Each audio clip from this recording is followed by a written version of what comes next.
Hello, world, and welcome to another episode of We love to talk about exciting subjects in science, medicine, robotics, astronomy, futuristic ideas, music, or anything interesting in the news. So let's get into it. Did you know in the news, DOE National Laboratory makes history by achieving fusion ignition. For the first time, researchers produced more energy from fusion than was used to drive it, promising future discovery in clean power and nuclear weapons stewardship.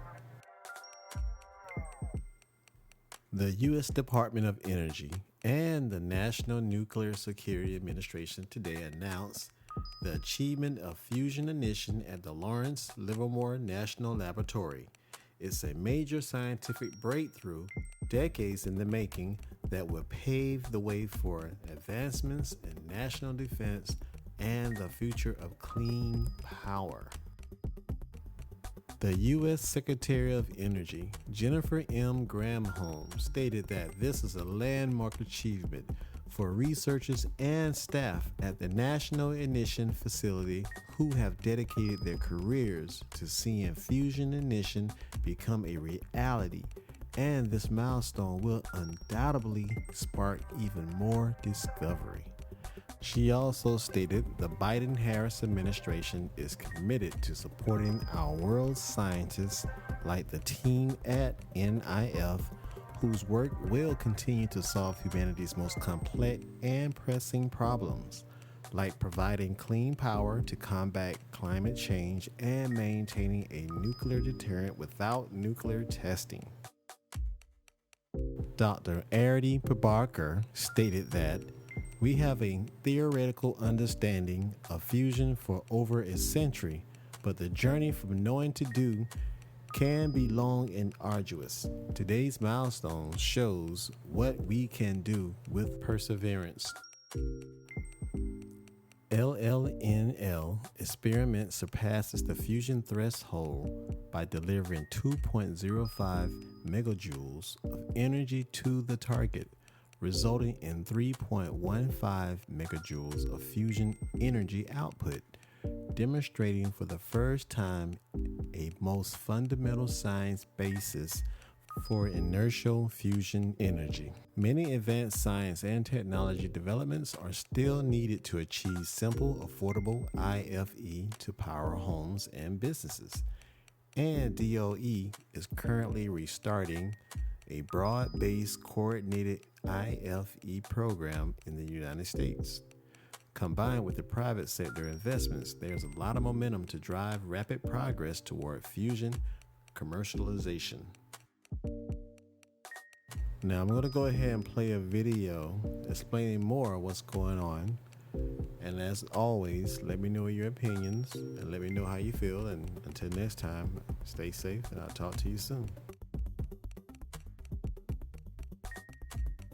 To introduce Marv Adams, the Deputy Administrator for Defense Programs, to speak on this achievement.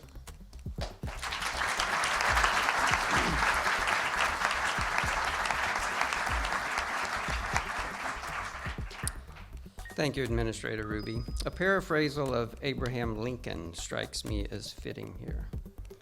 The world will little note nor long remember what we say here, but it can never forget what they did at the National Ignition Facility.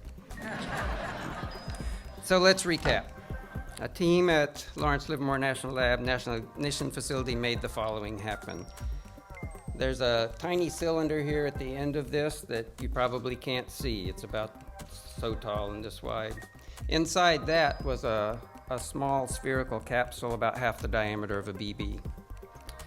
192 laser beams entered from the two ends of the cylinder and struck the inner wall. They didn't strike the capsule, they struck the inner wall of this cylinder and deposited energy, and that happened in less time than it takes light to move 10 feet. So it's kind of fast. X-rays from the wall impinged on the spherical capsule. Fusion fuel in the capsule got squeezed. Fusion reactions started. This had all happened before, 100 times before. But last week, for the first time, they designed this experiment so that the fusion fuel stayed hot enough, dense enough, and round enough for long enough that it ignited, and it produced more energies than the lasers had deposited. About 2 megajoules in, about 3 megajoules out, a gain of 1.5. The energy production took less time than it takes light to travel 1 inch. Kind of fast. So this is pretty cool. I have a special message to listeners who want to work on exciting, challenging, and important problems. We're hiring.